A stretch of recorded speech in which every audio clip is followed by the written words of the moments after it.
প্রিয় দর্শক, পৃথিবীতে বাজারের বিভিন্ন ধরন ও রকমারিত্ব রয়েছে, কিন্তু জান্নাতের বাজার হবে কেবল এক ধরনের। সেখানকার নিয়ম রীতি ও বাজার সংস্কৃতি হবে পৃথিবীর বাজারগুলোর চেয়ে সম্পূর্ণ আলাদা। থাকবে না কোনো ব্যবসায়িক কর্মকাণ্ড, কোনো কিছুই বেচাকেনা হবে না সেখানে। রাসূল সাল্লাল্লাহু আলাইহি ওয়াসাল্লাম বলেন, জান্নাতে একটি বাজার রয়েছে, সেখানে নারী পুরুষের প্রতিকৃতি ছাড়া আর কিছুর ক্রয় বিক্রয় হবে না। কোনো ব্যক্তি যখনই যে কোনো ধরনের মুখাবয়ব ধারণ করতে চাইবে, সঙ্গে সঙ্গে সে সেই আকৃতি ধারণ করতে পারবে। প্রত্যেক জুমার দিন জান্নাতি লোকজন সেখানে একত্রিত হবেন। এরপর উত্তর দিকের মৃদু বায়ু প্রবাহিত হয়ে সেখানকার ধুলাবালি তাদের মুখমণ্ডল ও পোশাক পরিচ্ছদে গিয়ে লাগবে। এতে তাদের সৌন্দর্য বহুগুণে বেড়ে যাবে, শরীরের রং আরও আকর্ষণীয় হয়ে উঠবে। এরপর তারা নিজেদের পরিবারের কাছে ফিরে যাবে, এসে দেখবে পরিবারের লোকদের শরীরের রং ও সৌন্দর্যও বহুগুণ বেড়ে গেছে। পরিবারের লোকেরা তাদের বলবে, আল্লাহর শপথ, আমাদের কাছ থেকে যাওয়ার পর তোমাদের সৌন্দর্য বেড়ে গেছে। উত্তরে তারাও বলবে, আল্লাহর শপথ, তোমাদের সৌন্দর্যও আমরা তোমাদের কাছ থেকে যাওয়ার পর বহুগুণে বেড়ে গেছে। সাইদ ইবনু মুসাইয়িব রহমতুল্লাহি আলাইহি থেকে বর্ণিত আছে, তিনি একদিন আবু হুরায়রা রাদিয়াল্লাহু আনহু এর সঙ্গে দেখা করলে তিনি বললেন, আমি আল্লাহ তাআলার কাছে প্রার্থনা করছি তিনি যেন আমাকে ও তোমাকে জান্নাতের বাজারে একত্র করেন। সাইদ ইবনুল মুসাইয়িব রহমতুল্লাহি আলাইহি প্রশ্ন করেন, জান্নাতে কি বাজারও থাকবে? তিনি বললেন, হ্যাঁ, রাসূল সাল্লাল্লাহু আলাইহি ওয়াসাল্লাম আমাকে জানিয়েছেন যে জান্নাতীরা জান্নাতে গিয়ে নিজ নিজ আমলের পরিমাণ ও মর্যাদা অনুযায়ী সেখানে জায়গা মর্যাদা পাবে। তারপর দুনিয়ার সময় অনুসারে জুমার দিন তাদের প্রতিপালকের দর্শনের অনুমতি দেয়া হবে।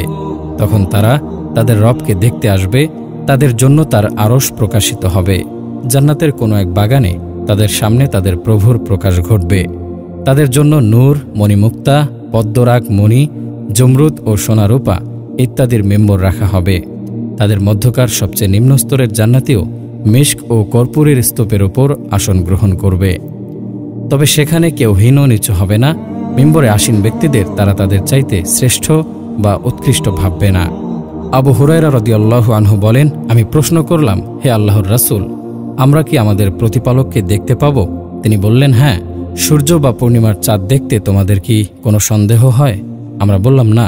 তিনি বললেন, ঠিক সেরকম তোমাদের রবের দেখাতেও কোনো সন্দেহ থাকবে না। আর সে মাজলিসের প্রত্যেক লোক আল্লাহ তাআলার সঙ্গে কথা বলবে। এমনকি তিনি একে একে তাদের নাম ধরে ডেকে বলবেন, হে অমুকের পুত্র অমুক, অমুক দিন তুমি এমন কথা বলেছিলে, তোমার কি মনে আছে? এভাবে তিনি তাকে দুনিয়ার কিছু নাফরমানি ও সীমালঙ্ঘনের কথা মনে করিয়ে দেবেন। লোকটি তখন বলবে, হে আমার রব, আপনি কি আমাকে ক্ষমা করেননি? তিনি বলবেন, হ্যাঁ, আমার ক্ষমার বদৌলতেই তুমি এ জায়গাতে পৌঁছেছ। এই অবস্থায় হঠাৎ একখণ্ড মেঘ এসে তাদের ওপর ছায়া ফেলবে এবং তা থেকে তাদের ওপর সুগন্ধি বৃষ্টি বর্ষিত হবে, যেরূপ সুরভি তারা আগে কখনো কোনো কিছুতে পায়নি। আমাদের রব বলবেন, ওঠো, আমি তোমাদের সম্মানে যে মেহমানদারি প্রস্তুত করেছি সেদিকে অগ্রসর হও এবং যা কিছু পছন্দ হয় তা গ্রহণ করো। তখন আমরা একটি বাজারে এসে উপস্থিত হব, যা ফেরেশতারা ঘিরে রাখবেন। সেখানে এরূপ পণ্য সামগ্রী থাকবে যা কোনো চোখ কোনোদিন দেখেনি, কোনো কান কোনোদিন শোনেনি এবং কখনো কোনো অন্তরে সেটার কল্পনাও উদিত হয়নি।